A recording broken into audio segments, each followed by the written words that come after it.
जो है वो 20 करोड़ डॉलर का हलाल गोश्त जो है वो मलेशिया को भेजेगा। यानी पाकिस्तान जहां खुद पाकिस्तानी गधे का गोश्त खाते हैं, वो पाकिस्तान अब मलेशिया को 200 मिलियन डॉलर का गोश्त सप्लाई करेगा। जो हमारी फौजी फाउंडेशन का आगे से एक इदारा ऐसा भी है, वो कसाई का काम भी करते हैं, मतलब कि मीट भी ज़िबा करते हैं। शायद ही कोई प्राइवेट सिविलियन कंपनी गोश्त बरामद कर रही हो। गोश्त फौजी कंपनियां ही बरामद करेंगी। एसआईएफसी ने जिंदा जानवर को बरामद करवाने की भी कोशिश की, मगर मार्केट में किल्लत के अंदेशे के सबब जिंदा जानवर की भी अभी मंजूरी नहीं हुई। फौजी फाउंडेशन का एक सानवी इदारा है जिनका अब ज़िबा खाना भी है, अब ये कह लें, चले कसाई गुस्सा ना कर जाएं कहीं, तो वो ज़िबा खाना भी है। तो फौजी मीट लिमिटेड कंपनी पाकिस्तान से गोश्त बरामद करने की सबसे बड़ी कंपनी है जो पाकिस्तान से बाहर गोश्त बेचती है। फौजी मीट कंपनी 22 ममालिक को गोश्त बरामद करती है। क्या आपको पता है कि पाकिस्तान के बड़े बड़े फास्ट फूड चेन को भी मीट ये सप्लाई करते हैं? फॉर एग्जांपल KFC को पाकिस्तान में पाकिस्तान की फौज मीट सप्लाई करती। नमस्कार दोस्तों, टुडे पाक न्यूज़ में आपका स्वागत है। तो भाई एक बात कह देना चाहता हूँ कि कई दिनों से वीडियो नहीं बना रहा था क्योंकि बीमार था, इसलिए नहीं बनाया था। तो भाई एक खबर मिली है कि जो शहबाज शरीफ मलेशिया गए थे और वहाँ पर 20,000 करोड़ की डील हुई है पाकिस्तानियों की। तो भाई ये खुद गधे खाने वाले लोग अब ये गधे बेचेंगे, गधे का मीट बेचेंगे मलेशिया को।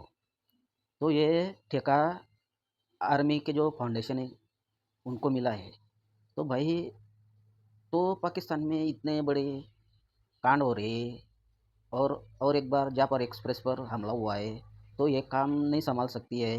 जो इश्यूज है पाकिस्तान में वो काम नहीं संभाल सकती है पाकिस्तानी आर्मी, तो यही काम संभालती है भाई। अब उनके पाकिस्तानी जो फाउंडेशन है उनमें से उनको ठेका मिला है कि वो अब गधे का मीट बेचेंगे मलेशिया को। तो भाई यही काम करती है पाकिस्तानी आर्मी। तो आपने देखा होगा इंट्रो में, तो पहले वीडियो देख लेते और पाकिस्तानी क्या क्या बोल रहे हैं इनके बारे में। इससे पहले सब्सक्राइब, लाइक, शेयर ज़रूर कर देना। तो देखते वीडियो। 200 मिलियन का मुआहदा हुआ है, ये भी डॉलर फौज कमाएगी, आपको कुछ नहीं मिलेगा। एक ऐसी हुकूमत आ चुकी है पाकिस्तान में जो फौज के फ्रंट से ज्यादा का किरदार अदा कर रही है कि उनके माली फायदे के लिए कभी इधर का दौरा कभी उधर का दौरा, लेकिन सारे फायदे जर्नैलों के हो रहे हैं। माल जर्नैलों की जेब में जाता है सारा। अभी तक जो कुछ किया गया है रजीम चेंज के बाद, खास तौर पे वो सब जर्नैलों की जेबें भरने के लिए किया गया। मलेशिया में एक बहुत ही मैं ये कहूँगा कि अजीब व गरीब किस्म की सूरत हाल वहाँ पैदा कर दी। भाई अगर पाकिस्तान ने भेजना, आप मलेशिया गए हुए हैं, लेट मलेशियन प्राइम मिनिस्टर से दिस। अगर वो वाकई हमसे गोश्त खरीद रहे हैं तो लेट हिम से दिस। खुद ही झूठ बोलते रहते हैं। अभी $100 बिलियन फलान जगह से ये, और फील्ड मार्शल साहब ने नया काम पकड़ा हुआ है, 25 कतर से आना, 25 कुवैत से आना, 25 वहाँ से आना, खुद ही ऐलान करते रहते हैं। अब मोहम्मद बिन सलमान साहब ने इतने पैसे दे देने, अब फलाने कर। अब मलेशिया जाकर कह रहे हैं कि वो हमसे 20 करोड़ डॉलर का जो है वो हमसे गोश्त खरीदेंगे। भाई उनको कहने देना, साथ बैठे हुए गुंगे थोड़ी हैं वो कह देंगे अगर वो वाकई खरीद रहे हैं। अब देखना ये कि 20 करोड़ डॉलर 56 अरब पाकिस्तानी मालियत के इस गोश्त बरामद प्लान में सिविलियन साइड के हिस्से में क्या कुछ आएगा। जनाब आप आंतरियाँ शांतरियाँ भेज सकेंगे, आपके हिस्से में माजिद निज़ामी साहब और क्या आना है कोई खोरशोर भेज लीजिएगा, मेरा मतलब पाइश आए। बाकी तो फिर जाहिर है कि अभी तो उनकी डिमांड और खपत पूरी नहीं होगी। बहरहाल ये सूरत हाल उन्होंने बताई है। नाज़रीन, पाकिस्तान का मीडिया दो नंबरी क्या करता है? देखिए, पाकिस्तान का मीडिया दो नंबरी ऐसे करता है कि एक ब्लूमबर्ग की एक खबर आती है और वो खबर ये कहती है कि पाकिस्तान के दिवालियापन होने के इम्कानात में कमी हुई है और पाकिस्तान दुनिया का दूसरा मुल्क है जो दिवालियापन से बचने में उसमें कमी आई है। अब दिवालिया होने का मतलब ये है कि आपके पास तनख्वाहें देने के भी पैसे नहीं है, सारा कुछ बेड़ागर्क हो गया। तो इन्होंने ये पैसे कैसे इकट्ठे किए? पेट्रोल महंगा किया, बिजली महंगी की, गैस महंगी की, आटा महंगा किया, चीनी महंगी की, टैक्सेस इन्होंने बढ़ा दिए, अवाम का खून इन्होंने निचोड़ दिया, तरक्याती मनसूबे इन्होंने बंद कर दिए, अवामी तरक्की को रोक दिया, डैम्स बंद कर दिए, सड़कें बंद कर दी, बड़े बड़े प्रोजेक्ट्स बंद कर दिए। वो सारा पैसा इकट्ठा करके इन्होंने शो कर दिया और कुछ बाहर मुल्कों से पैसा लेके उसको इकट्ठा कर लिया अपने खजाने में कि जनाब हम तनख्वाहें दे सकते हैं। इस तरह इन्होंने दिवालियापन में कमी की। वो तरक्की का कोई मॉडल नहीं है, ये बेशर्मी के साथ की है। अवाम का खून निचोड़ के इन्होंने ये काम किया। इस तरह तो कोई भी कर देगा। अवाम को निचोड़ते रहे तो आप दिवालिया नहीं होंगे, अवाम दिवालिया हो जाएगी। पब्लिक को इन्होंने दिवालिया कर दिया और गुर्बत जो है वो पाकिस्तान की आधे लोग तकरीबन गुर्बत की लकीर से नीचे चले गए। कल लाहौर चैम्बर के सदर को मैं सुन रहा था, वो बेचारा कह रहा था 11 करोड़ से ज्यादा लोग पाकिस्तान में गरीब हैं, आपकी 70% जो फसलें वो डूब गई, आप कैसे मईशत को संभालेंगे? बेड़ा गर्क हो गया मईशत का। लेकिन इसको पाकिस्तान का मीडिया कैसे चला रहा है इस खबर को? खबर यह है कि पाकिस्तान दुनिया का दूसरा मुल्क है जो दिवालियापन से बचने में उसमें कमी आई, मगर पाकिस्तानी मीडिया ने लिख दिया कि दुनिया की उभरती हुई पाकिस्तान दूसरी मईशत बन गया। यार फटे मुंह ताड़ी जर्नलिज्म दे उत्ते। इन्होंने उसे नंबरों के हेर फेर की तरह, जिस तरह वारदात की, ब्लूमबर्ग की इस रिपोर्ट को भी इसी तरह बयानिया बनाया कि पाकिस्तान दुनिया की उभरती हुई बड़ी मईशत। मतलब जिस मुल्क में 42 लाख एकड़ पंजाब के 27 अजला तबाह हो चुके हों, किसान को गंदम के पैसे ना मिल रहे हो, IMF के 7 अरब डॉलर का पैकेज मुकम्मल ना हो रहा हो, ये सारी मुश्किलात आ रही हो, तीनों सूबों में बदमनी चल रही हो, तो ब्लूमबर्ग महंगाई की जो 7% हुकूमत के अदाद शुमार बता रहा हो, ग्राउंड रिपोर्ट तो आपको पता है 7% हुकूमत के अदाद शुमार बता रहा हो, ग्राउंड रिपोर्ट तो आपको पता है 50% भी ज़्यादा है। खुराकी कीमतों में मुआशी जो खतरात है वो खुद IMF जिक्र कर रहा हो, मीशत 2 सालों में 7 दफ़ा दिवालिया होने से बची हो, 25 लाख लोग मुल्क से हिजरत कर गए हों, इससे 47 बैरूनी कंपनियां निकल गई हों, SIFC में जीरो इन्वेस्टमेंट आई हो, GDP पाकिस्तान की 38वें नंबर पर और गुर्बत में पाकिस्तान 52वें ममालिक में गुर्बत ज़दा ममालिक में शामिल हो, वहाँ ये कह रहे हैं दुनिया की दूसरी उभरती मीशत है कि कर्ज़ों की अदायगियाँ नहीं कर सकते, महंगाई करेंसी और करेंसी की कदर कीमत और मीशत के हालात को नहीं संभाल सकते, और ये कह रहे हैं हम दुनिया के दूसरे नंबर पर हैं। सऊदी अरब ने साफ साफ कह दिया, बड़ा साफ में अपने घर को साफ करें, पैसे हमसे इस तरह ना मांगे। कुछ सालों से देखें आप सिर्फ वादों पे काम चल रहा था, अभी तक सऊदी अरब की तरफ से कोई इन्वेस्टमेंट नहीं आई। सऊदी अरब ने इसके बदले में 100 अरब डॉलर हिंदुस्तान में लगाया हुआ है, और ये हिंदुस्तान की तरफ से दबाव भी है इनके साथ, क्योंकि वहाँ भी इनके आपको बड़े ताल्लुकात हैं। लेकिन अभी ये मुआहदा हुआ है, अब इसमें सऊदी अरब की हुकूमत देखना चाहती है कि ये मामला क्या सिर्फ बयानिए से चल सकता है, इनको बयानिया दे दें हम उस पर खुश हो जाएंगे, या हमें सचमुच कुछ इन्वेस्ट करना पड़ेगा। यानी ऐसी बेशर्मी वाली जर्नलिज्म हो रही है कि पाकिस्तान दुनिया की दूसरी बड़ी उभरती हुई मईशत बन गया, ये इसको ऐसे कवर कर रहे हैं। और ये खबरें चलवाता कौन है? ये एस्टेब्लिशमेंट के लोग हैं या हुकूमत के अंदर बैठे हुए कोई फनकार हैं जो इधर की खबर को उठा के उसका मानी कुछ और बना के चला देते हैं, ऊपर लिख देते हैं ब्लूमबर्ग की रिपोर्ट।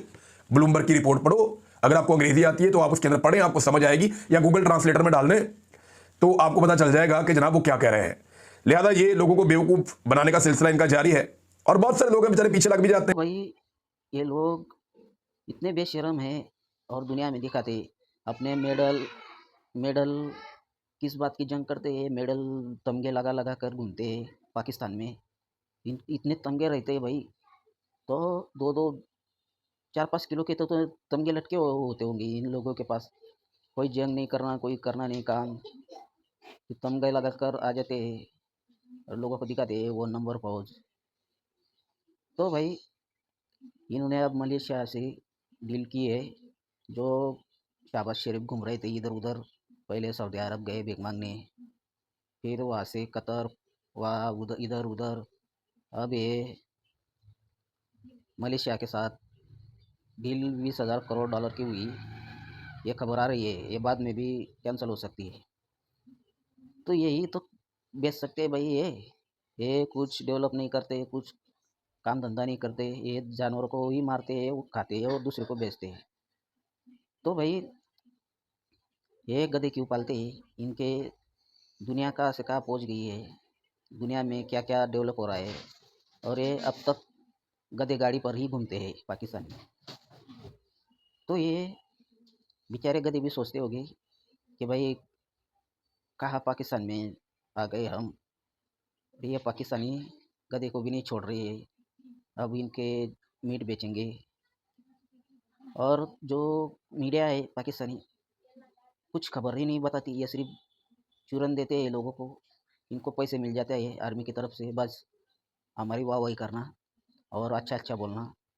पाकिस्तान कितना दिवालिया हो रहा है उनके बारे में बताना मत पाकिस्तानियों को। तो भाई 38वां नंबर पर गुर्बत पर पाकिस्तान चला गया, और GDP में भी इतना दूर है, और ये चुरन देते हैं कि उभरती हुई अर्थव्यवस्था बन रही है पाकिस्तान। ये विदेशों में जाते हैं शहबाज शरीफ, और वहाँ पर बोलते हैं कि दूसरी सबसे बड़ी अर्थव्यवस्था बनने जा रही है पाकिस्तान। लो भाई, तो ये गधे बेच बेच कर अब दूसरी बड़ी अर्थव्यवस्था बनाने जा रहा है, चीन से भी बड़ी बनने जा रही है अब पाकिस्तान की अर्थव्यवस्था। तो ये तो बात करते हैं भाई, लोगों को भी समझना चाहिए, इतने चूरन देते ये लोग लोगों को भी भारत का नाम ले लिया, बस लोग भी खुश, इतना ही चूरन देते ये सरकार में आने के लिए। तो भाई ये आर्मी की फाउंडेशन बस यही काम करते हैं, कोई कच्चे का, कोई फ्रिज का, कोई कूलर का, कोई पिज़्ज़ा चलाता है विदेशों में, यही काम आता है भाई ये पाकिस्तानी आर्मी को। तो ये गधे का गोश्त का फाउंडेशन जो आर्मी है, उनके आर्मी को मिला है ठेका, और गधे का गोश्त बेचेगा अब। तो भाई इनको यही काम आता है, इन लोगों ने पैसों के लिए, डॉलर के लिए कुछ भी कर सकती है पाकिस्तानी आर्मी, कुछ भी कर सकती है, डॉलर दो और कुछ भी करो। इसलिए तो डोनाल्ड ट्रम्प ने भी बुलाया था अमेरिका में, इनको पैसे चूरन देकर ईरान के खिलाफ कर दिया था, ये बोलते हैं कि हमारे बिरादर भाई ईरान और हम साथ खड़े हैं और हम न्यूक्लियर दे देंगे, हम इनके साथ खड़े हैं। और ये खुद धोखा देते हैं, अपने ही बिरादर को धोखा देते हैं डॉलर के लिए। इन्होंने ईरान को भी धोखा दिया है, ट्रम्प के साथ मिलकर पैसे खा लिए, बस उनको धोखा दे दिया। इनको किसी की बिरादर कोई लेना देना नहीं है। ये आर्मी को सिर्फ डॉलर की भूख है, ये कुछ भी कर सकते हैं डॉलर के लिए। तो भाई वीडियो कैसी लगी शेयर सब्सक्राइब कमेंट करना। मिलते हैं अगले वीडियो पे, धन्यवाद।